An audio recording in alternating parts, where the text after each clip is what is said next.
Semuanya dimulai dari babak final untuk menentukan pemain terkuat dalam permainan bernama Era. Pembawa acara mengumumkan pertarungan sengit antara Lin Yi, sang War King, dan Bailey, sang Sword Saint. Tepat saat itu, Lin Yi merangsek maju dengan pedang apinya melawan pedang kebiruan lawannya. Inilah sang War King, berserker nomor 1 di dalam game, dan gerakannya sangat sempurna. Setiap serangan dari sang berserker mengincar titik lemah lawannya bagaikan iblis. Hingga akhirnya, pertahanan Bailey, pendekar pedang peringkat 1, pun hancur. Ini memberi Lin Yi keuntungan besar karena lawannya tidak bisa lagi membalas. HP sang Sword Saint sudah dalam kondisi kritis dan pertarungan akan segera berakhir. Sang War King bersiap mendaratkan serangan pamungkas pada rivalnya. Dengan senyum di wajahnya, ia menyatakan bahwa kali ini kemenangan akhirnya menjadi miliknya. Terjatuh di tanah, sang pendekar pedang tampak menerima kekalahannya yang tak terelakkan. Namun tiba-tiba, petarung berambut pirang itu menolak kalah begitu saja. Ia bertanya-tanya bagaimana mungkin ia bisa kalah saat ini juga. Energi merah muncul dan ia berkata bahwa semua usaha Lin Yi akan sia-sia. Selanjutnya, sang Sword Saint mengaktifkan Infinite Durability, ketahanan tak terbatas, untuk senjatanya yang rusak. Pedangnya memperbaiki diri sendiri dan ia menghabiskan 500.000 mata uang game untuk mengaktifkan kecepatan super yang tidak masuk akal. Petarung berambut pirang itu melesat ke arah lawannya. Sang War King seketika menyadari bahwa lawannya menggunakan semacam ceat. Dengan ceatnya, sang pendekar pedang mulai mendominasi sang berserker dengan segala yang ia miliki. Sang protagonis tidak sempat bereaksi dan akhirnya terpental. Bailey berkata bahwa usaha saja tidak bisa mengubah takdir dan Lin Yi tidak akan pernah mengerti. Sang War King nyaris tidak bisa melihat gerakan si penipu karena saking cepatnya. Ceat baru diaktifkan seperti teleportasi bahkan serangan kekalahan instan. Lin Yi terkena serangan dan sistem memperingatkan bahwa akunnya akan dihapus secara permanen. Di saat-saat terakhirnya, pemuda itu bertanya mengapa sahabatnya mengkhianatinya. Ia ingin tahu mengapa Bailey memilih menggunakan ceat daripada kalah secara adil darinya. Dengan tatapan serius, sang pendekar pedang hanya meminta maaf kepada mantan temannya itu dan bahkan mengatakan bahwa di kehidupan selanjutnya mereka bisa menjadi saudara lagi. Tak lama kemudian, peringatan memberitahukan bahwa Lin Yi telah kehilangan akses ke permainan dan sistem melakukan reboot. Karakternya mulai menghilang seiring ia meratapi kekalahannya. Ia menolak menerima ini karena ia lahir di lapisan bawah masyarakat tanpa uang atau kekuasaan. Namun pemuda itu percaya jika ia berjuang sekuat tenaga, ia bisa mengubah takdirnya sendiri. Dengan tangannya sendiri, pemuda itu mendaki ke puncak peringkat game. Ia tinggal selangkah lagi mencapai tahta yang terkuat dari segalanya. Dalam pertempuran terakhir ini, sang berserker mempertaruhkan segalanya, bahkan nyawanya sendiri. Namun pada akhirnya, ia malah kehilangan segalanya dengan menyedihkan. Pemuda itu bersumpah jika ia bisa hidup kembali, ia akan bangkit ke puncak apapun yang terjadi. Ia berteriak dalam pikirannya bahwa ia tidak bersedia menerima kekalahan ini. Tiba-tiba, cahaya terang muncul dan ia terbangun kembali di tubuh aslinya. Pemuda itu terengah-engah dan sangat bingung dengan apa yang baru saja terjadi. Ia bertanya-tanya di mana dia berada dan apakah ini benar-benar kamarnya. Seorang gadis kemudian bertanya mengapa ia ada di lantai, berpura-pura pingsan. Pada saat itu, Lin Yi mengenali wanita muda tersebut dan menyadari bahwa dia adalah adik perempuannya. Ini aneh karena 3 tahun yang lalu, adiknya mengalami kecelakaan dan jatuh koma. Dia hanya bertahan hidup dengan alat bantu pernapasan dan Lin Yi membayar semuanya dengan uang dari game. Jadi, pemuda itu bertanya-tanya mengapa adiknya berdiri di depannya sekarang. Ia memegangnya dan bertanya apakah dia baik-baik saja karena seharusnya dia ada di rumah sakit. Adiknya merasa terganggu dan mengatakan otak kakaknya sudah hangus karena bermain game semalaman. Karena bingung, ia bertanya tanggal dan tahun berapa sekarang. Adiknya menjawab bahwa ini adalah masa open beta untuk Era, dan ia menyadari bahwa ia telah kembali ke masa lalu 5 tahun yang lalu. Dengan ini, sang pemuda menyadari bahwa itu bukan mimpi dan ia benar-benar telah terlahir kembali. Ia ingat keputusasaan yang ia rasakan saat dikhianati oleh sahabatnya. Namun takdir telah memberinya kesempatan baru, baik dalam hidupnya maupun di dalam game. Sekarang pemuda itu memiliki kesempatan untuk memulai segalanya dari nol. Kali ini ia bersumpah akan mencapai puncak Era apapun taruhannya. Ia mengambil tabungannya ditambah dengan pinjaman untuk membeli helm VR baru. Game VR Era adalah hit besar karena dunianya berevolusi bersama para pemainnya. Di dunia itu, ia dikenal sebagai Immortal War God, Dewa Perang Abadi. Sang berserker menjadi idola bagi para pemain gratisan, free-to-play, karena hanya mengandalkan keahliannya. Ia selangkah lagi menuju kejayaan, tetapi temannya menyerah pada kekuatan ceat. Temannya menjadi musuh yang mengkhianatinya dan menghentikannya mencapai puncak permainan. Ia kemudian memutuskan bahwa memikirkannya tidak ada gunanya dan ia akan fokus pada kesempatan keduanya. Dengan helm terpasang, ia bersumpah tidak akan membiarkan penyesalan yang sama terjadi lagi. Layar selamat datang muncul dan cahaya terang menyelimutinya sepenuhnya. Sekarang sistem memintanya untuk memilih kelas untuk bergabung dengan pemain lain. Saat itu belum ada panduan, jadi pemain menjelajahi segalanya sendiri. Namun baginya yang datang dari masa depan, game tersebut tidak memiliki rahasia lagi untuk diungkap. Karena itu, Keuntungannya adalah mengetahui strategi terbaik dan tempat-tempat eksplorasi. Ia kemudian berjanji untuk mencapai puncak kekuatan dan menjadi yang terkuat dalam game. Dengan penuh percaya diri, ia menyatakan bahwa raja dari keahlian murni telah kembali. Ia kemudian muncul di alun-alun desa pemula yang ramai. Beberapa pemain mengejeknya, mengatakan kelas warrior, prajurit, adalah yang terburuk dari semuanya. Statistiknya menunjukkan dia hanyalah seorang warrior level 1 tanpa perlengkapan. Dengan senyum, ia berpikir bahwa bahkan setelah kembali ke masa lalu, ia masih tetap sama. Sebuah ingatan dari 2 tahun yang lalu muncul, menunjukkan pertempuran lama yang pernah ia jalani. Dalam kilas balik ini, kita melihat pasukan monster raksasa bersiap untuk menyerang. Ia dengan yakin menyatakan bahwa meskipun ia harus memulai dari awal, ia akan tetap memilih menjadi seorang warrior. Teman lamanya, Bailey, sering mengatakan bahwa hanya pemain terlemah yang memilih kelas itu. Si rambut pirang itu menjelaskan bahwa kelas ini tidak menggunakan sihir dan tidak mampu membeli perlengkapan mahal. Dengan itu, sang pendekar pedang menyimpulkan bahwa warrior hanyalah umpan meriam dalam pertempuran. Bailey kemudian menyarankan agar ia memilih kelas swordsman, pendekar pedang, karena elegan dan mematikan. Namun sang protagonis percaya pada jalur warrior yang tumbuh lebih kuat melawan musuh yang perkasa. Ia mengatakan bahwa hanya dengan selamat dari setiap krisis, seseorang berhak menjadi sesuatu yang lebih besar. Dan dengan itu, ia berhasil menjadi Immortal War God yang terkuat dalam game. Gelar ini hanya bisa diperoleh oleh pemain yang tidak pernah terkalahkan dalam pertempuran. Dengan senyum di wajahnya, sang berserker mengajukan taruhan kepada teman lamanya. Sang pendekar pedang pun penasaran dan bertanya tentang apa taruhan itu. Kilas balik berakhir dan ia berkata bahwa bahkan setelah kembali, ia masihlah sang Immortal War God. Ia memikirkan keuntungan kelasnya seperti HP yang tinggi dan kemajuan di masa depan. Itulah sebabnya pemuda itu berdiri teguh pada pilihannya karena ia tahu apa yang harus dilakukan selanjutnya. Sang warrior ingat bahwa di masa depan ia akan menjadi seorang berserker yang menggunakan nyawa, health, sebagai kekuatan. Ia tahu bahwa pemain yang menghabiskan uang hanya peduli pada kerusakan, damage, dan penampilan. Kelas seperti swordsman, hunter, dan assassin jauh lebih populer di awal. Karena itu, hampir semua kelompok dibentuk hanya dengan kelas-kelas pemberi damage ini. Namun ia tahu bahwa di tahap awal, monster-monster itu terlalu kuat untuk kelas-kelas yang rapuh tersebut. Akan tetapi, dengan pengetahuannya, ia dapat dengan mudah menutupi kelemahan kelasnya. Tepat saat itu, misi baru muncul untuknya, dan tujuannya adalah menemukan seseorang bernama Outrick. Dengan hanya 5 menit tersisa, ia menemukan NPC yang merupakan pemandu bagi pendatang baru tersebut.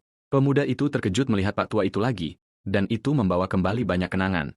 Namun saat ia sedang bernostalgia, pemain lain menabraknya dan memanggilnya warrior sampah.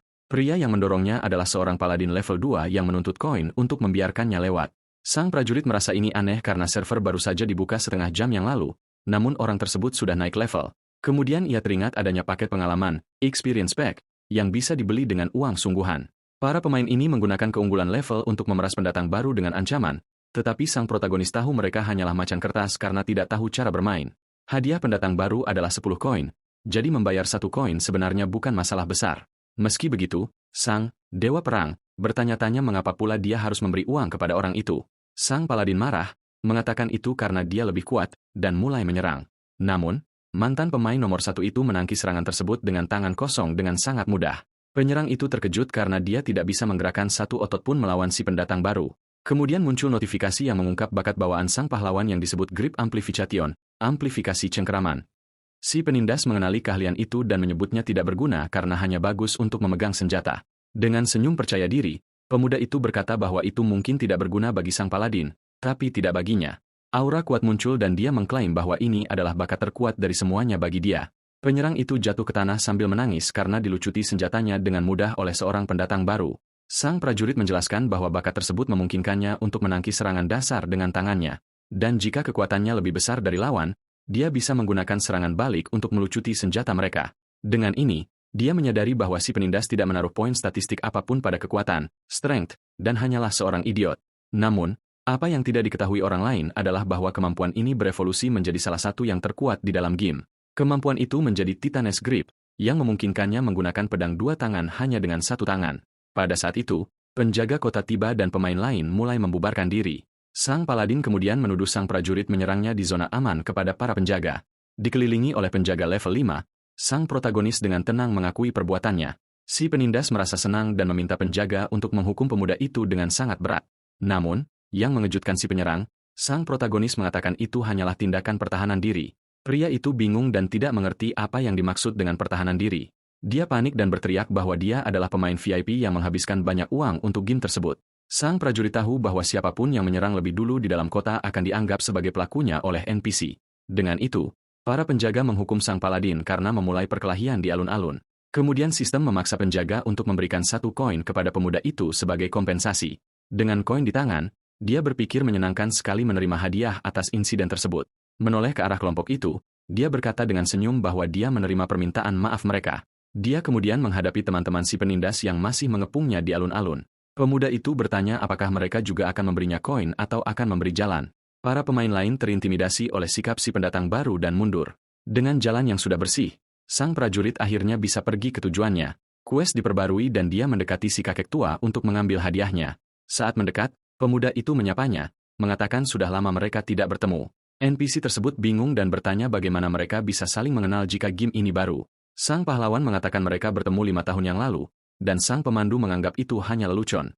Meski begitu, dia menawarkan 3 pilihan hadiah pendatang baru kepada pemain tersebut. Orang-orang di sekitar berpikir sudah jelas bahwa pilihan terbaik adalah koin, tetapi sang protagonis mengejutkan semua orang dan mengatakan dia memilih opsi keempat. Pemandu pendatang baru itu terkejut dan bertanya dari mana dia mendapatkan opsi tersebut. Sang prajurit kemudian membacakan kode rahasia untuk mengaktifkan hadiah tersembunyi. Si kakek tua menjadi pucat dan bertanya di mana dia mendengar kata-kata rahasia itu. Dia melanjutkan puisi tentang bulan gelap dan kelahiran kembali para dewa. Pada akhirnya, dia bertanya apakah NPC itu masih ingat kode yang dia berikan sendiri kepadanya. Sebuah ingatan dari 5 tahun yang lalu menunjukkan bahwa dia melindungi keluarga sang pemandu di masa lalu. Sang pemandu sangat berterima kasih, tetapi mengatakan dia tidak punya cara untuk membalas budi. Namun NPC itu memberinya kata sandi jika dia membutuhkan bantuan di masa depan. Si kakek berjanji bahwa meskipun dia pindah tempat, dia akan tetap mengingat penyelamatnya. Kembali ke masa kini, sang pemandu menyadari siapa dia dan Secret Quest, misi rahasia, diaktifkan. Dengan itu, opsi hadiah keempat untuk pemain veteran muncul untuknya. Dia ingat bahwa dia kehilangan segalanya karena tipuan kotor di kehidupan masa lalunya. Pemuda itu berpikir bahwa ketidakadilan adalah hal yang lumrah di dunia, tetapi dia menolak untuk menerimanya. Dia kemudian menerima inisial Talent Stone, batu bakat awal, yang terikat pada akunnya. Pemain lain terkejut karena ini adalah permata yang sangat langka di dalam game. Sang protagonis tahu dia harus memulai dengan cara terbaik untuk sukses. Untuk bakat keduanya, dia memilih Oath of the Sword, sumpah pedang, untuk mengubah takdirnya. Pemandu menjelaskan bahwa bakat ini diciptakan oleh seorang ahli pedang legendaris. NPC itu bertanya apakah dia yakin, dan sang prajurit mengonfirmasi pilihannya tanpa ragu. Pemain lain mengejeknya karena memilih bakat pedang yang dianggap sampah, tetapi si kakek berkata bahwa senjata terkuat bukanlah pedangnya, melainkan orang yang mengayunkannya. Pemuda itu berterima kasih kepada pemandu bernama Adelaide atas hadiah berharga yang diterimanya. Dia berpikir bahwa di kehidupannya yang lain dia baru mendapatkan bakat itu di level 30 dan sekarang dia memilikinya sejak awal. Keuntungan dari mereka yang membayar untuk naik level dengan cepat akan hilang sepenuhnya setelah level 5. Namun jika seorang pemain hanya mengandalkan keahlian mereka, pedang sederhana sudah lebih dari cukup. Dia tahu bahwa pedang tidak memiliki kekuatan mentah seperti senjata lain seperti kapak atau tombak. Namun, apa yang tidak disadari orang lain adalah bahwa ini adalah senjata yang benar-benar membutuhkan teknik paling banyak. Rencana aslinya adalah mendapatkan bakat grip dan pedang besi untuk mulai menaikkan level, tetapi kali ini dia mendapatkan hadiah rahasia dan akhirnya pergi dengan tangan kosong. Dengan ini, pemuda itu menyadari bahwa segalanya telah berubah dan jalannya akan berbeda. Dia bertanya-tanya apakah dengan pilihan baru, akhir ceritanya dengan Bailey juga akan berubah. Itulah sebabnya dia bersumpah untuk menjadi jauh lebih kuat demi menulis ulang takdirnya. Pergi dari sana, dia menemukan sekelompok pemain yang menjual perlengkapan awal. Seorang pria bertudung mendekat dan bertanya sampah macam apa yang mereka jual di sana. Penyerang itu melihat barang-barang tersebut dan melemparkannya ke tanah, mengatakan itu semua hanyalah rongsokan. Di antara barang-barang tersebut, sang prajurit melihat sebuah klub kayu, gada kayu, yang memiliki tag, pedang, dan gada sekaligus. Dia merasa ini menarik karena senjata tersebut masuk ke dalam 2 kategori yang berbeda. Dengan tatapan terkejut, sang mantan juara mendapatkan ide brilian untuk menggunakan item tersebut. Si penjual memohon agar penindas itu meninggalkannya karena dia mencari nafkah dari sini, tetapi pria itu hanya menyebutnya pengecut karena menjadi pemain tipe life skills, fokus pada kerajinan perdagangan. Kemudian sang protagonis mengintervensi, mengatakan bahwa pemain seperti dia sangat penting bagi game ini. Dia menanyakan harga gada tersebut dan penjual mengatakan harganya hanya 1 koin tembaga. Si penyerang bertanya siapa dia dan pemuda itu memperkenalkan dirinya sebagai Lin Gi sang prajurit. Si penindas menertawakannya, tetapi sang pahlawan membeli senjata itu dengan koin yang dia dapatkan dari sang paladin. Pria bertudung itu geram karena dia merusak kesenangannya mengintimidasi orang lain. Sang prajurit bertanya dengan ironis apakah yang dia lakukan tadi adalah perbuatan baik. Si penindas tersenyum dan mengatakan si pendatang baru telah ditipu dan membeli barang sampah. Pria bertudung itu menyebut penjualnya sebagai penipu dan mengatakan sang prajurit adalah seorang idiot. Dengan nada superior, sang penyerang dan temannya meninggalkan alun-alun. Sang protagonis tahu bahwa gada kayu itu tidak berguna dan tidak ada yang menginginkannya, bahkan jika gratis. Penipuan ini menjadi klasik di awal game untuk menjebak pendatang baru. Tapi dia bukan pendatang baru, dan sebagai dewa perang, instingnya tidak pernah gagal. Senjata normal tidak akan pernah memiliki kategori pedang dan gada secara bersamaan. Dengan senyum, dia menyadari bahwa gada kayu itu sebenarnya adalah artefak yang belum teridentifikasi. Dia kemudian melengkapi gada kayu tersebut dan membuka layar statusnya untuk memeriksanya. Statistiknya menunjukkan bahwa dia adalah prajurit level 1 tanpa perlengkapan khusus. Tiba-tiba, sebuah World Quest, misi dunia, diaktifkan untuk melindungi kota dari serangan monster. Ia ingat bahwa kota Mel berada di garis depan bencana wabah. Dalam kehidupan masa lalunya, kota ini hancur oleh tentara iblis 1 tahun kemudian.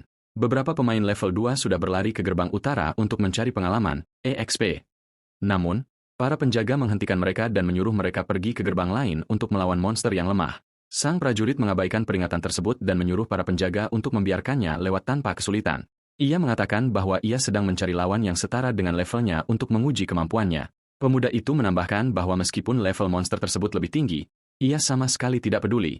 Dengan ucapan itu, reputasinya naik dan penjaga membuka gerbang untuknya. Permainan ini memiliki sistem rahasia yang memberi penghargaan kepada pemain yang berani menerima tantangan sulit.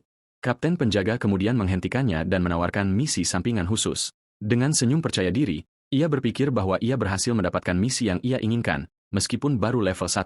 Kapten mengatakan anak buahnya terjebak dan memintanya untuk mengambil jenazah mereka. Sang protagonis tahu bahwa ia bisa mengubah masa depan kota jika ia menerima misi ini. Ia kemudian berkata bahwa mereka tidak butuh pemakaman karena monster Newcomer Slayer bisa dikalahkan. Untuk itu, ia harus menjaga levelnya tetap rendah agar bisa menghadapi bos area tersebut.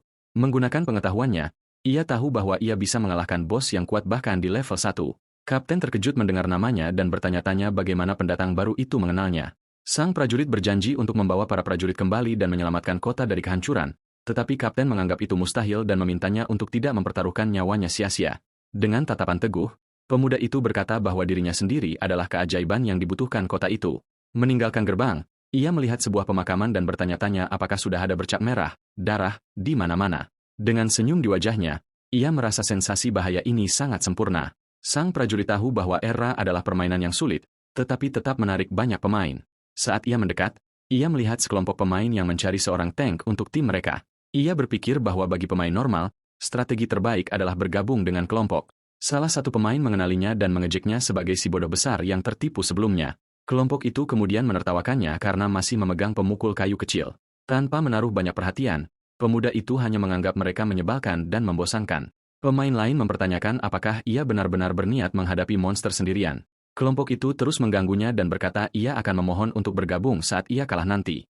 Mantan juara itu tahu bahwa bermain solo memberikan hadiah 5 kali lebih banyak daripada dalam kelompok. Tiba-tiba, sang ksatria mencoba memukulnya, tetapi sang prajurit menangkis serangan itu dengan mudah. Penyerang itu terpental kembali dan merasa sangat bingung dengan apa yang baru saja terjadi. Sang pahlawan menyadari bahwa tubuh orang itu rapuh dan bakatnya adalah Fiery Retribution.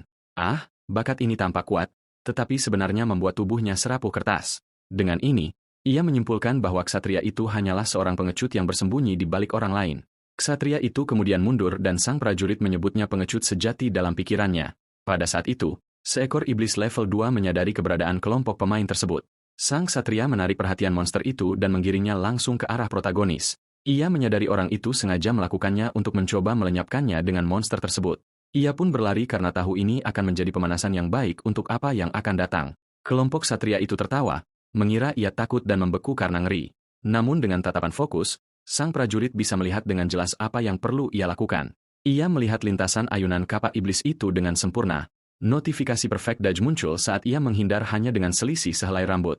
Pemuda itu berpikir bahwa seorang prajurit hanya akan menjadi lebih kuat saat menghadapi bahaya dari dekat. Aura merah mengelilinginya dan ia tahu ia harus mengambil risiko untuk menjadi dewa perang. Tangannya bersinar dan ia bertanya-tanya apakah ia akan mampu menjadi yang terkuat di kehidupan ini. Dengan gerakan cepat, ia mendaratkan serangan kritis ke kepala monster dengan pemukulnya. Iblis itu menjadi murka dan kekuatan serangannya meningkat 50%. Sang ksatria panik dan berkata bahwa maju sekarang adalah kesalahan fatal, tetapi sang prajurit merasa ia harus mendekat ke monster itu untuk menang. Ia menghindar sekali lagi dan dengan senyuman berpikir jaraknya sudah sempurna. Memanfaatkan celah, ia mendaratkan serangan kritis lainnya di dada iblis itu. Monster itu berteriak kesakitan, dan sang ksatria terkejut karena sang prajurit berhasil menginterupsi serangannya. Dalam sekejap mata, ia bergerak maju dan bersiap untuk pukulan terakhir. Serangannya cepat dan tepat, menunjukkan seluruh keahliannya. Dengan satu serangan yang terarah, ia menghabisi iblis level 2 itu tanpa kesulitan. Notifikasi kemenangan solo muncul dan ia mendapatkan pengalaman serta koin tembaga. Pemain lain terkejut karena ia mengalahkan monster itu hanya dengan sebuah pemukul kayu. Sang ksatria menganggap itu hanya keberuntungan. Pria berkerudung menyadari keahliannya dan menganggapnya sebagai penguji permainan yang hebat. Dengan senyum, ia mendekat dan mengajaknya bergabung dengan kelompok ahlinya. Sang prajurit menatap monster yang kalah itu dan menolak undangan tersebut tanpa berpikir dua kali. Pria itu bersikeras, mengatakan mereka butuh 5 orang untuk menghadapi bos. Ia kemudian mengirimkan undangan agar pemuda itu segera bergabung. Pemimpin kelompok menawarkan untuk membagi hadiah 50-50 dengannya, tetapi sang mantan juara menjelaskan bahwa 5 orang hanyalah jumlah yang disarankan, bukan wajib. Pria itu terkejut dan bertanya apakah ia benar-benar berpikir untuk mengejar bos tersebut sendirian. Ia mencoba meyakinkannya, mengatakan timnya memiliki peluang terbaik untuk menang. Pemain lain berkata bahwa di fase kedua, bos akan memanggil monster elit. Protagonis mengerti mereka hanya butuh seorang tank dan dia adalah seorang prajurit. Pemimpin itu mencoba bersikap tenang, tetapi sang pemuda tahu mereka sangat membutuhkannya. Pria berkerudung itu bersumpah bukan itu alasannya dan bahwa keahliannya sangat dihargai. Sang prajurit menyadari itu adalah jebakan untuk menjadikannya umpan bagi sang bos. Pemimpin kelompok bertanya apakah ia akan menerima proposal itu atau tidak. Yang mengejutkan semua orang, pemuda itu menerima undangan tersebut. Notifikasi mengonfirmasi masuknya ia ke dalam kelompok dan menjelaskan cara kerja tingkat kesulitan. Dengan 5 pemain, bos memasuki mode kekuatan penuh dan hadiahnya meningkat. Ia tahu bahwa setelah menyelesaikan misi ini, bos tersebut akan dihapus dari permainan selamanya. Ia berpikir jika ingin menjadi yang terkuat, hadiah ini sangat penting bagi rencananya. Itulah sebabnya ia bertekad untuk mengambil kesempatan unik ini. Akhirnya, kelompok itu memasuki portal menuju penjara bawah tanah bos, Chanter Griffin. Rekan barunya menyebutnya bodoh karena tidak menghemat tenaga sebelum pertarungan. Sang ksatria mengeluh bahwa peluang mendapatkan barang bagus di awal sangat rendah. Ia tahu bahwa pada hari pertama permainan, hampir tidak ada yang mendapatkan barang dengan kelangkaan hijau. Pada saat itu, pemukul kayunya mulai bersinar dan mencari inang baru. Ksatria itu berkata bahwa senjata monster tidak bisa digunakan oleh pemain, jadi itu tidak berguna. Namun, pemukul itu mulai menyatu dengan senjata monster, membuat sang ksatria bingung. Penggabungan selesai dan sistem mengumumkan bahwa Branch of the World Tree, cabang pohon dunia, telah menyatu dengan senjata tersebut. Dengan ini, ia memperoleh pedang iblis yang memiliki tingkat serangan kritis 99%. Sang prajurit ingat pernah melihat barang ini di pelelangan 3 tahun yang lalu, dan bentuknya memang seperti pemukul kayu. Hal paling gila tentang artefak ini adalah ia bisa membungkus barang apapun.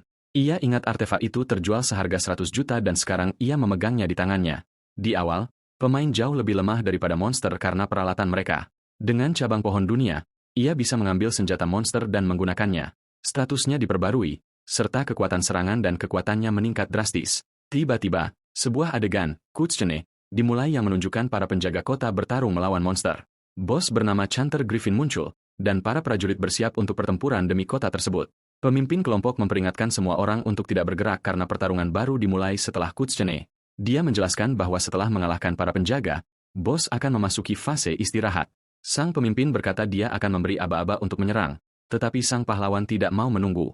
Prajurit itu kemudian berteriak agar para prajurit mundur karena kapten mereka sudah menunggu di rumah. Pemimpin kelompok dan ksatria itu sangat terkejut dengan tindakan si pendatang baru. Terkejut oleh perintah tersebut, para prajurit patuh dan mulai mundur dari pertempuran yang tadinya dianggap kalah. Dia berkata cara bertarungnya adalah memulai pertempuran segera tanpa menunggu cutscene. Salah satu rekannya memanggilnya bodoh karena menarik perhatian bos terlalu dini. Pemimpin menyuruh semua orang keluar dari zona bahaya dan membiarkan si prajurit dikalahkan sendirian. Bos kemudian memfokuskan seluruh kebenciannya pada orang yang maju pertama kali, yang dalam hal ini adalah dia. Namun, dia berpikir bahwa kali ini bukan sekadar keras kepala, dan dia punya alasan bertindak seperti ini. Pemuda itu tahu bahwa jika garis waktu berubah, arah pencarian juga bisa berubah. Dengan ini, dia menjadi kupu-kupu yang akan mengubah takdir semua orang di kehidupan barunya. Pemimpin kelompok mengungkapkan bahwa rencananya adalah menunggu bos melenyapkan si prajurit lalu beristirahat. Salah satu anggota ingat bahwa sistem membagi hadiah di antara semua orang dalam kelompok. Namun dengan senyuman, sang pemimpin berkata dia tidak akan memberi pendatang baru itu kesempatan sama sekali.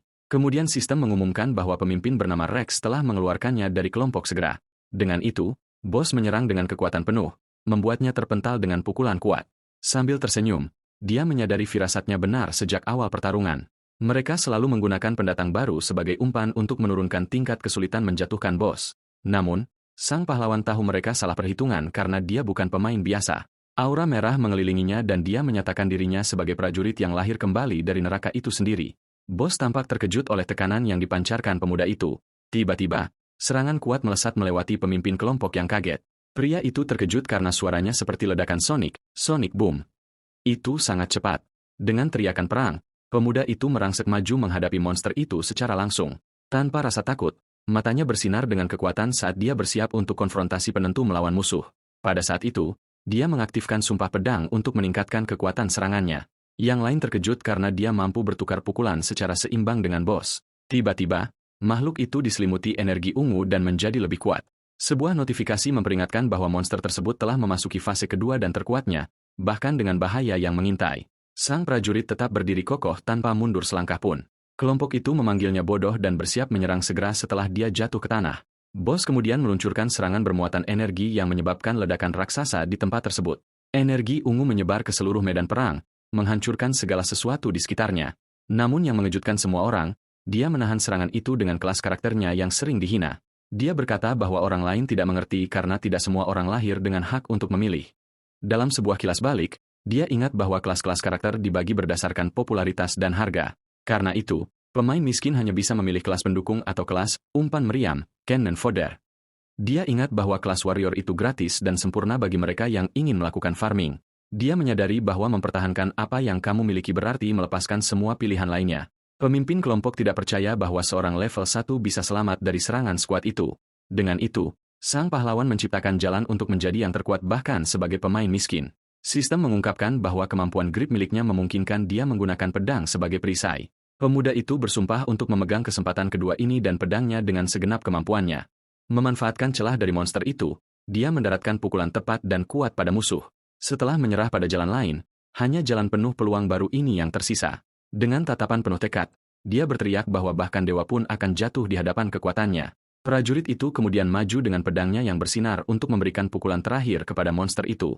Dengan segenap kekuatannya, mantan juara itu menyerbu makhluk itu untuk mengakhiri pertarungan. Sinar cahaya keemasan menghantam kepala bos. Mengakhiri pertempuran untuk selamanya, sebuah notifikasi mengumumkan bahwa dia telah berhasil mengalahkan bos Chanter Griffin. Monster itu jatuh ke tanah dan sang pemuda terengah-engah setelah pertarungan yang intens. Dia tahu terkena serangan bos itu berbahaya, tetapi keunggulan HP Warrior membantunya. Meski dengan kesehatan HP rendah, dia mendapat bonus pengalaman 500%. Dengan itu, sang protagonis akhirnya naik ke level 2, dan statistiknya meningkat. Kelompok lain terkejut dan bertanya-tanya apakah yang mereka lihat benar-benar terjadi. Sang pemimpin tidak mengerti bagaimana fase kedua bos berakhir bahkan sebelum dimulai. Dengan ini, dia menyelesaikan misi dan mendapatkan 200 poin reputasi di kota Mel. Dengan kematian sang bos, tentara iblis disingkirkan dan kota kembali damai. Tubuh monster itu mulai bersinar dan meledak menjadi hujan item dan koin. Kelompok lain berkata itu hanya keberuntungan dan pahlawan itu hanya menang karena menggunakan semacam bug. Pemimpin kemudian menyuruh teman-temannya mengambil item karena dia merasa berhak atas barang-barang itu, tetapi salah satu dari mereka tidak bisa mengambil item, dan sistem memperingatkan bahwa dia tidak memiliki izin. Anggota kelompok itu marah dan berteriak, bertanya mengapa dia tidak bisa mengambil item tersebut. Sang pemimpin menyadari bahwa karena bos dikalahkan secara solo, item tersebut hanya milik sang pemenang. Dengan itu, kelompok tersebut tidak berhak atas apapun karena mereka telah mengeluarkannya sebelum pertempuran. Di antara item-item tersebut, muncul sebuah lonceng emas, yang merupakan artefak warisan, legacy artifak, yang sangat langka. Prajurit itu terkejut karena item eksklusif bos tersebut ternyata cukup kecil. Tanpa membuang waktu, sang protagonis mengulurkan tangan untuk mengambil hadiah yang layak diterimanya. Dengan itu, semua item dan koin dari bos terbang langsung ke arahnya. Salah satu anggota kelompok lain mencoba mengambil sekeping koin, tetapi sama sekali tidak bisa. Sambil tersenyum, dia mengambil kantong koin, dan yang lainnya mengeluh karena dia mengambil semuanya. Pemimpin kelompok kemudian menyuruh rekan-rekannya untuk tenang karena semuanya baik-baik saja. Dia menjelaskan bahwa menurut aturan permainan, jika seorang pemain dikalahkan, mereka kehilangan semua item mereka. Namun salah satu dari mereka khawatir karena prajurit itu mengalahkan bos sendirian dan sangat kuat. Kemudian pemburu, Hunter, dalam kelompok itu menggunakan sebuah skill dan melihat bahwa dia hanya memiliki 3% sisa kesehatan. Mendengar itu, dia menyadari bahwa serangan sekecil apapun bisa dengan mudah melenyapkannya. Pemimpin kemudian memerintahkan semua orang untuk mengaktifkan mode PvP untuk menyerangnya tanpa ampun. Dengan nada superioritas, kelompok itu mengepung pemuda itu untuk mencuri semua itemnya. Dia menghitung bahwa 100 koin dan bahan alkimia tersebut bernilai sangat besar. Setiap koin bernilai 12.000 yuan, jadi seluruh kantong itu bernilai lebih dari 1.200.000. Sang pemimpin mendekat dan secara ironis mengucapkan selamat atas kemampuannya, tetapi sang prajurit berkata bahwa dialah yang melanggar kesepakatan dan mengeluarkannya sendiri. Pria itu membela diri dengan mengatakan mereka hanya menjauh karena mereka percaya pada kekuatannya. Dia bahkan meminta imbalan karena telah membiarkannya mengalahkan bos sendirian pada tingkat kesulitan 5 orang. Tiba-tiba, peringatan sistem memberitahu bahwa pemuda itu menderita luka parah. HP maksimumnya berkurang 90% dan statistiknya dipotong setengah. Pemimpin mengungkapkan bahwa mereka adalah para bajingan dari Rex dan moto mereka adalah menjatuhkan monster dan manusia. Keyakinan mereka adalah bekerja sama dengan dan mengkhianati siapapun untuk mendapatkan apa yang mereka inginkan. Mendengar itu, pemimpin kelompok berbalik ke arah protagonis dan mengancamnya dengan tatapan serius. Sang pemburu menembakkan anak panah dan sang pemimpin berkata sudah waktunya baginya untuk menyerahkan semua yang dia miliki. Prajurit itu mengenali skill Eagle Eye yang baru saja digunakan terhadapnya. Teknik pemburu ini meningkatkan akurasi dan hampir tidak pernah meleset di lapangan terbuka. Dengan senyuman, pemuda itu bertanya apa sebenarnya yang diinginkan pemimpin kelompok itu darinya. Si pemimpin berkata bahwa pemuda itu harus menyerahkan segalanya, termasuk gada kayu dan pakaiannya. Kemudian, ia harus berjalan tanpa sehelai benang pun mendaki bukit para pendosa untuk dipermalukan. Pemimpin itu tertawa, membayangkan pemandangan seorang prajurit yang tidak punya apa-apa, seorang pecundang total. Anggota kelompok lainnya mengejeknya, menyebutnya hanya sampah di lapisan terbawah masyarakat. Mantan juara itu hanya tersenyum karena ia sudah menduga hal seperti ini akan terjadi. Dengan pedang di tangan, ia tentu saja menolak proposal konyol kelompok tersebut. Sang pemimpin berkata bahwa pemuda itu hanyalah batu loncatan baginya untuk menjadi lebih kuat. Dengan kata lain, ia akan menginjak pemuda itu tanpa pikir panjang dan terus maju tanpa menoleh ke belakang. Sang prajurit kemudian menantangnya, menyuruhnya untuk segera menyerang karena ia sudah menantikannya.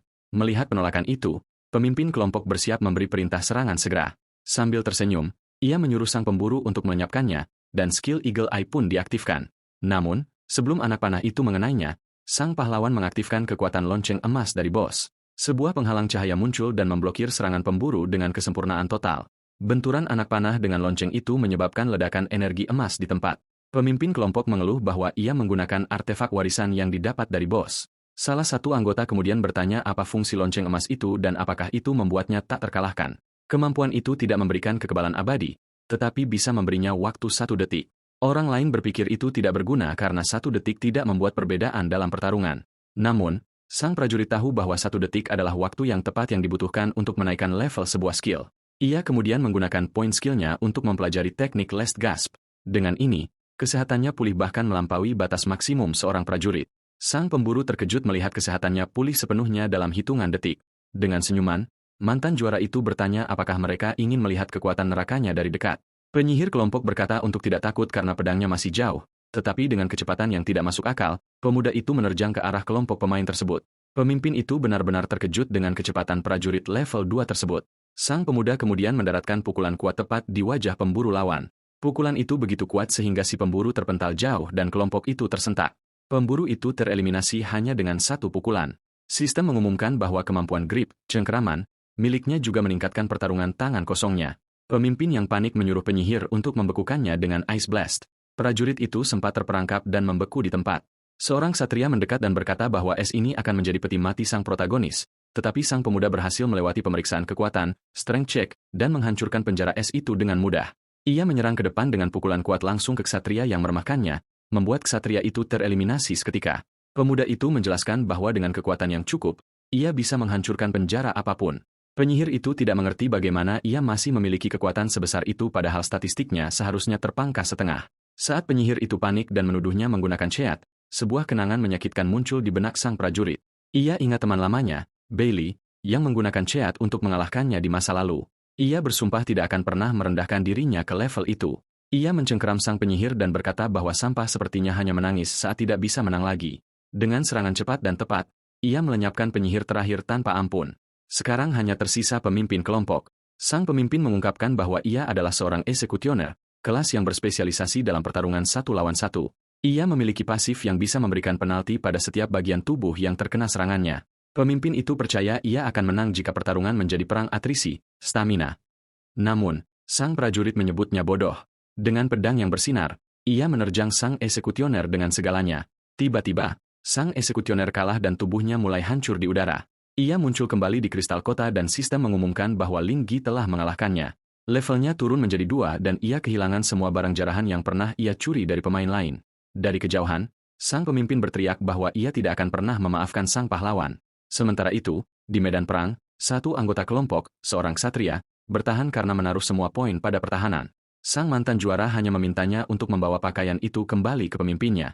Ia meninggalkan satu pesan terakhir, jika ia menemukan mereka lagi, ia akan memburu mereka sampai level mereka mencapai 0. Ketakutan luar biasa menyelimuti ksatria itu hingga ia merasa mual dan berlutut lemas.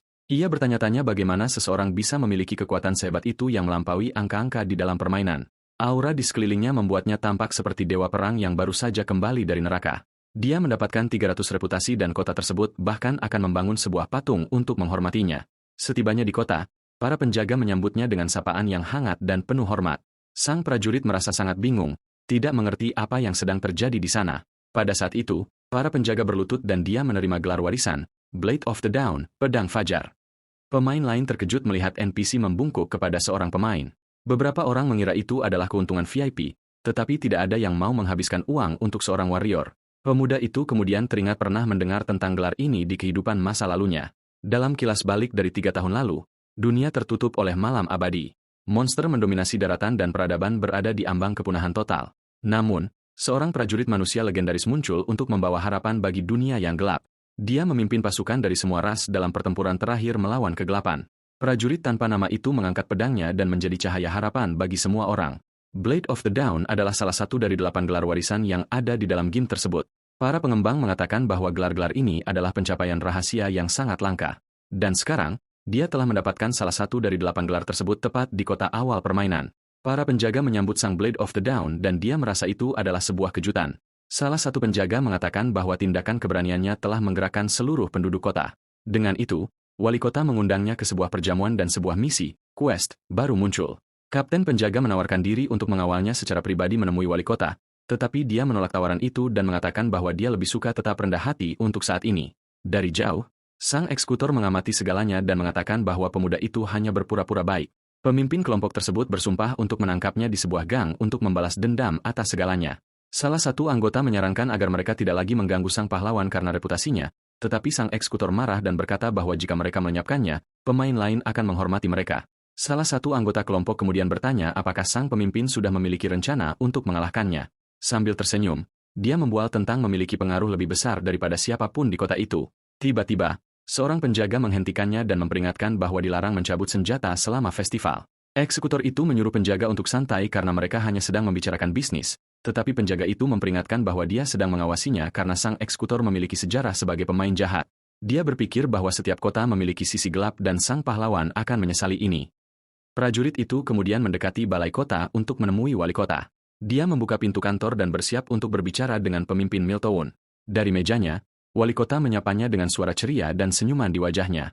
Pemimpin kota itu berdiri dan berterima kasih kepada pemuda tersebut karena akhirnya tiba. Dia menjabat tangan sang prajurit dan mengatakan bahwa mimpi buruk selama bertahun-tahun akhirnya berakhir. Sang pahlawan ingat bahwa keberaniannya telah menyelamatkan kota dan membebaskan banyak nyawa tak berdosa. Di kehidupan masa lalunya, wali kota adalah NPC yang serius tanpa kegembiraan di wajahnya. Namun sekarang, dia tampak lebih sehat dan kepribadiannya benar-benar berbeda. Untuk menghormati keberaniannya, wali kota mengusulkan pembangunan patung emas di alun-alun. Dengan ini, semua pengunjung Miltown akan mengetahui legenda pahlawan kota tersebut. Wali kota menambahkan bahwa semua orang akan merasakan pancaran dari Blade of the Dawn, tetapi pemuda itu mengatakan bahwa itu hanyalah kehormatan kosong dan tidak membantu pemain lain. Sambil tersenyum, dia mengajukan proposal balasan kepada pemimpin kota saat itu juga. Wali kota terkejut dan mengatakan bahwa dia bisa dengan mudah mengatur emas dan gelar untuknya. Namun, sang prajurit menyarankan agar dana perang digunakan untuk sesuatu yang lebih praktis. Proposal pertamanya adalah menurunkan pajak untuk mendorong petualang baru di kota. Yang kedua adalah memperkuat keamanan agar tidak ada ancaman yang bisa menyerang tempat itu lagi. Wali kota terkesan karena dia belum pernah melihat pemain yang begitu peduli pada orang lain. Dia kemudian menyetujui proposal tersebut dan mengatakan akan segera mengeluarkan perintah.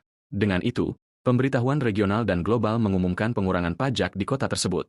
Para pemain terkejut dan merayakan berita pengurangan pajak tersebut. Wali kota menjadi emosional dan mengatakan bahwa pemuda itu membawa cahaya sejati ke kota. Sebagai ucapan terima kasih pribadi, dia menawarkan sebuah kunci emas sebagai hadiah spesial. Kunci itu membuka sebuah rumah 2 lantai yang sekarang menjadi milik sang pahlawan selamanya.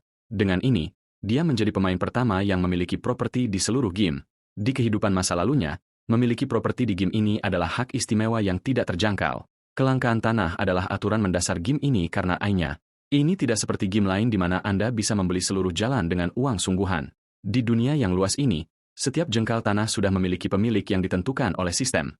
Wilayah tersebut bisa jadi milik suku asli yang tinggal di wilayah peta tersebut, atau bisa juga menjadi sarang monster super kuat yang menjaga harta berharga. Karena itu, pemain normal hanya bisa menyewa area kecil untuk sementara. Bahkan guild yang menghabiskan banyak uang pun tidak bisa mendapatkan wilayah untuk mereka sendiri. Dan mereka masih menanggung risiko kehilangan segalanya jika tidak bisa mempertahankan apa yang telah mereka taklukkan. Memiliki ruang pribadi sedini ini adalah keuntungan besar untuk menyimpan barang dan melakukan penelitian. Dengan kunci di tangannya, dia berterima kasih kepada wali kota karena dia sangat menyukai hadiah yang diterimanya. Wali kota mengatakan bahwa kehadirannya yang tinggal di sana jauh lebih menginspirasi daripada sebuah patung emas. Dengan ini, dia mendapatkan akses teleportasi, perbaikan jarak jauh, dan bahkan diskon 15%. Dengan senyuman, dia membaca pesan terakhir bahwa Fajar akan selalu mengawasinya. Meninggalkan balai kota, dia berjalan melewati jalan-jalan kota yang sekarang lebih tenang. Dengan diskon dari wali kota, dia pikir ini adalah waktu yang tepat untuk pergi ke pasar. Namun tiba-tiba, sosok berbaju merah menggunakan keahlian mencopet padanya. Sistem memperingatkannya bahwa dia baru saja kehilangan 100 koin tembaga karena pencuri itu. Sosok bertudung merah itu merayakan keberhasilannya mengambil kantong koinnya. Kesal, sang prajurit menuntut agar bajingan itu mengembalikan apa yang baru saja diambil darinya. Dengan gerakan cepat, dia berhasil meraih tudung pencuri itu sebelum mereka bisa melarikan diri. Pemuda itu kemudian dengan sinis mengeluh karena dirampok di siang bolong di tengah kota. Tiba-tiba, sebuah suara berat muncul entah dari mana, meneriaki mereka untuk berhenti sekarang juga, tetapi pencuri itu lari ke dalam gang mencoba melarikan diri dari sang pahlawan yang mengejar di belakangnya. Dia berhasil menyusulnya dan mengatakan tidak ada gunanya lari karena tidak ada tempat lagi untuk pergi. Wanita itu mengungkapkan dirinya sebagai Shelene, seorang elit rogue level 6 dari gang gelap. Saat itu juga, beberapa bandit level 5 muncul mengepung sang protagonis dari segala sisi. Sang pahlawan ingat bahwa Miltown memiliki sisi yang lebih gelap yang dipimpin oleh wanita ini. Sang rogue memanggilnya anak pintar dan bertanya apakah dia pemain game yang lebih hebat. Dia teringat bagaimana di kehidupan masa lalunya dia dirampok oleh mereka berkali-kali. Dia kemudian mengungkapkan bahwa seseorang membayar untuk melenyapkannya dan dia harus dijatuhkan di sana. Sang prajurit bertanya-tanya siapa yang menyewanya, Paladin Bai atau Rex sang eksekutor. Dengan tatapan serius, dia bertanya siapa dari dua orang bodoh itu yang menginginkannya pergi. Sang rogue tersenyum dan berkata bahwa dia sudah tahu jawabannya dan dia tidak perlu menjelaskannya. Pemuda itu menyimpulkan bahwa si penakut Rex tidak memiliki keberanian untuk menghadapinya secara pribadi.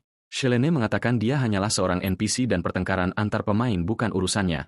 Dengan tatapan dingin, dia memerintahkan anak buahnya untuk menyerang sang prajurit tanpa ampun.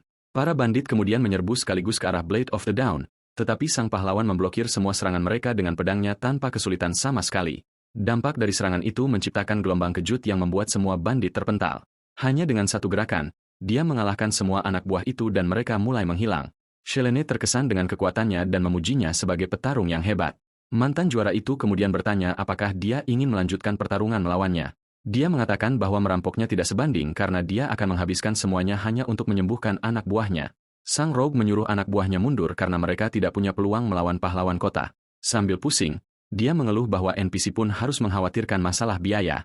Dia berkata bahwa dia hanya akan memberitahu Rex bahwa targetnya terlalu kuat dan mereka harus mundur.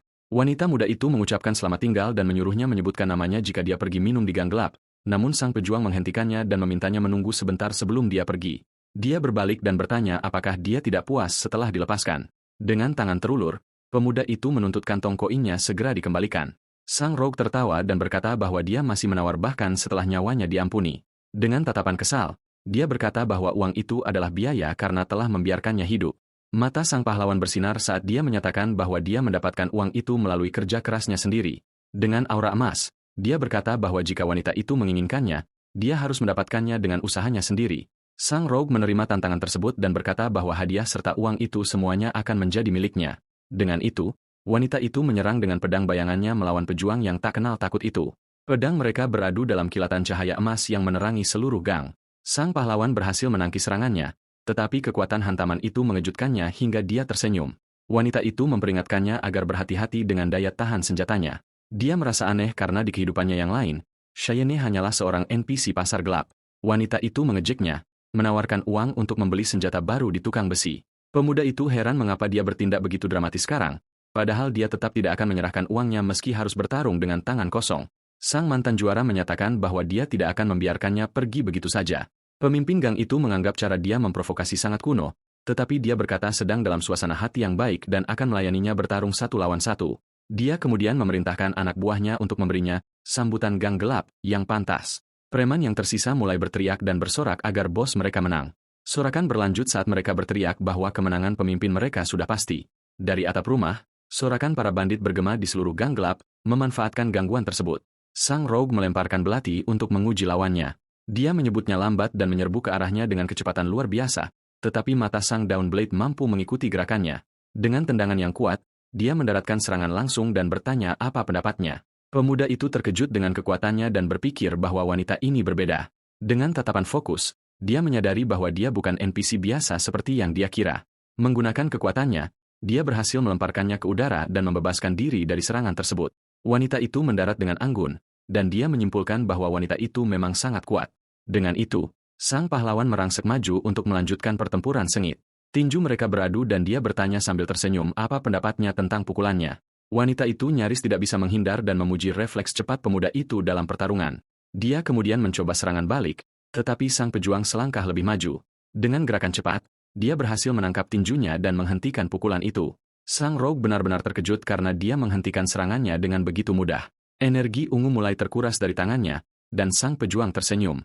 Dia kemudian menjatuhkannya ke tanah dan berkata permainan kecil mereka berakhir di sini. Dengan aura petir emas, dia bersiap untuk menghabisi pemimpin gang itu, tetapi wanita itu menganggapnya menarik dan berkata bahwa tanpa pedang, dia tidak bisa mengalahkannya dengan cepat. Pemuda itu bertanya apakah layak untuk melanjutkan karena dia akan kehilangan lebih banyak daripada yang didapat. Wanita itu kemudian tampak mempertimbangkan tawaran tersebut, menilai situasi dengan cermat. Tiba-tiba, dia mulai tertawa dan berkata bahwa dia adalah pria yang sangat lucu. Dia berkata suasana hatinya sudah hilang dan sudah melupakan apa yang terjadi di antara mereka. Sang rogue melemparkan kembali kantong uang itu karena menganggapnya membuang-buang waktu yang seharusnya bisa digunakan untuk mencari uang. Dia berkata mereka akan pergi dan mengucapkan selamat tinggal pada pemuda tampan itu. Dengan kantong uang di tangannya, dia berpikir bahwa wanita itu benar-benar sangat aneh. Saat itulah, pemuda itu menyadari bahwa kantong koinnya terasa lebih berat dari sebelumnya. Dia kemudian membuka tas itu dan menemukan benda bercahaya aneh di dalamnya. Benda itu terlihat seperti mata dan sebuah pesan mengatakan itu adalah hadiah dari pemimpin gang. Dia menyebutnya sebagai hadiah selamat datang yang menurutnya cukup menyeramkan. Tiba-tiba, artefak di tangannya mulai bersinar dengan cahaya yang sangat terang. Cahaya itu benar-benar menyelimutinya dan objek aneh itu mulai menyatu dengannya. Dengan tangan di wajahnya, dia jatuh berlutut merasakan sakit yang tajam di matanya. Sistem mengungkapkan bahwa dia telah memperoleh Eye of True Sight, sebuah artefak warisan. Sang pejuang tidak mengharapkan item bonus dan belum pernah mendengarnya sebelumnya. Sambil tersenyum, dia berpikir bahwa versi kota ini lebih menarik daripada yang lama. Setelah itu, pemuda itu akhirnya tiba di pasar kota yang ramai. Dia kemudian bertanya-tanya apakah dia bisa menemukan sesuatu yang bagus untuk dibeli di sana. Seorang pedagang mengumumkan bahwa dia menjual biji Blackstone seharga 1 koin tembaga. Sang mantan juara mendekati kedai itu karena penasaran dengan biji yang dijual. Dia tahu ini adalah mineral yang paling umum dalam permainan dan hampir tidak bernilai apa-apa. Pada dasarnya, biji itu adalah sampah yang tidak diinginkan siapapun, bahkan jika digratiskan sekalipun. Namun tiba-tiba, Eye of True Sight miliknya aktif secara otomatis. Dengan kemampuan barunya, dia bisa melihat batu yang berbeda di antara batu lainnya. Batu khusus itu bersinar dengan aura ungu dan tampak istimewa. Matanya mengidentifikasinya sebagai Starlight Stone, item yang sangat langka. Dengan senyuman, dia menyadari mata itu sangat hebat, overpowered, dan dia telah menemukan harta karun. Dia kemudian memutuskan untuk mengambil item itu terlebih dahulu, melemparkan koin ke pedagang. Pedang itu senang dan berkata bahwa tentu saja dia menjual batu itu kepadanya. Pria itu memujinya, tetapi menganggap pemuda itu bodoh karena membeli sampah. Saat sang pahlawan berjalan pergi, pedagang itu merayakan hari keberuntungannya dengan penjualan tersebut. Namun sang pejuang tahu bahwa dialah yang sebenarnya mendapatkan keuntungan lebih besar. Starlight Stone yang sempurna tersembunyi oleh cangkang batu biasa. Dia tahu bahwa menjualnya ke NPC akan menghasilkan lebih dari 100 koin tembaga, tetapi jika dia menggilingnya menjadi bubuk, itu akan menjadi bahan alkimia yang sangat berharga. Di era, pemain memiliki banyak kebebasan untuk memilih profesi mereka dalam permainan. Pekerjaan ini mudah dan sebagian besar pemain memilih setidaknya satu. Namun, pemuda itu tahu ada satu profesi kehidupan yang merupakan pengecualian. Alkimia itu sulit, mahal, dan satu kesalahan bisa membuatmu tereliminasi seketika. Sistem memperingatkan bahwa Anda telah mengeliminasi diri sendiri, dan inilah kutukan alkemis. Sang mantan juara kemudian membuka layar untuk memeriksa harga produk alkimia. Ramuan penyembuh menengah berharga 10 koin tembaga dan dibatasi 1 per hari. Dia menghitung bahwa biaya bahan lebih tinggi daripada harga jual barang tersebut. Dan dengan tingkat kegagalan 60%, biaya sebenarnya adalah 2 kali lipat harga. Itulah sebabnya sebagian besar pemain tidak menjadi kaya dari ramuan karena mereka malah merugi. Namun dia hidup selama 5 tahun di era dan tahu beberapa resep ramuan rahasia. Bahan utamanya adalah bubuk Starlight Stone yang baru saja dia peroleh. Dengan keuntungan tak terduga dari Cheyenne, dia memiliki kesempatan untuk menghasilkan kekayaan yang nyata.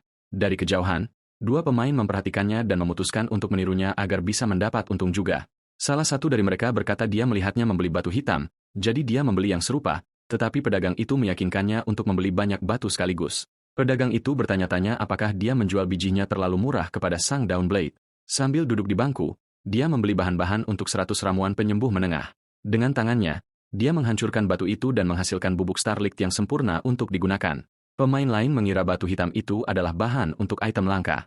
Mereka kemudian memutuskan untuk meniru sang pahlawan dan melakukan hal yang sama. Dengan tangan mereka menghancurkan batu mereka dan hanya mendapatkan bubuk Blackstone biasa. Pemuda itu mencampurkan esensi daun dalam botol kristal untuk memulai ramuan. Selanjutnya, dia menambahkan bubuk Starlight Stone untuk mengkatalisasi efeknya. Dengan ramuan di tangan, dia berjalan menuju air mancur alun-alun, tetapi dia belum selesai. Yang lain mengira dia akan melakukan ritual karena air mancur itu sangat cocok untuk itu, tetapi dia berpikir bahwa yang sebenarnya dia butuhkan hanyalah sedikit air dari air mancur tersebut. Dia kemudian menambahkan air mancur ke dalam campuran dan ramuannya mulai bergelembung. Ramuan itu berubah menjadi hijau terang, menandakan bahwa prosesnya sukses besar. Sistem mengumumkan bahwa dia telah berhasil membuat ramuan penyembuh tingkat menengah. Sambil tersenyum, dia menyadari bahwa ramuan itu identik dengan yang dijual di toko-toko game. Pemain lain menjulukinya sebagai pemalsu ramuan karena keahliannya. Dia kemudian melanjutkan proses pembuatan beberapa ramuan penyembuh satu demi satu. Dia berhasil memproduksi 100 ramuan dan kemahiran alkimianya pun meningkat. Dia berpikir bahwa pengetahuannya dari masa lalu dapat diubah menjadi uang dengan mudah. Pemain lain mendekat dan menanyakan harga ramuan yang baru dibuatnya itu. 1 jam kemudian, dia sudah menjual habis semua ramuan tersebut dan pemain lain terkejut. Dengan menjualnya 1 koin tembaga lebih murah daripada harga toko, dia berhasil menjual semuanya dengan cepat. Berkat itu, 100 koin tembaganya berubah menjadi 1000 hanya dalam waktu 1 jam. Hadiah bos dikalikan 10, dan dia menjalani hari yang sangat baik. Pemain lain menyadari bahwa formulanya adalah rahasia dan bisa merusak ekonomi game tersebut. Mereka memutuskan untuk menyontek resepnya demi mendapatkan keuntungan sebelum pengembang memperbaikinya, namun ramuan mereka malah berubah menjadi lumpur beracun, dan mereka bertanya-tanya di mana letak kesalahannya. Salah satu dari mereka mencoba meyakinkan dirinya sendiri bahwa itu adalah ramuan penyembuh, hanya warnanya saja yang berbeda. Temannya kemudian menantangnya, menyuruhnya meminum ramuan itu untuk membuktikan khasiatnya. Dari kejauhan, sang pejuang melihat notifikasi bahwa pemain bernama Jabba telah mengeliminasi dirinya sendiri. Kerumunan pun terbentuk dan orang-orang bertanya-tanya apa yang terjadi pada pemain tersebut. Pemuda itu tahu bahwa kutukan alkimia akan menimpa siapa saja yang mengutak-atiknya tanpa resep yang benar. Dia kemudian memutuskan untuk keluar dari game, lockout, untuk memikirkan cara mengelola semua uang yang telah dia hasilkan. Setelah perdagangan selesai, dia bersiap meninggalkan game dengan kantong koinnya.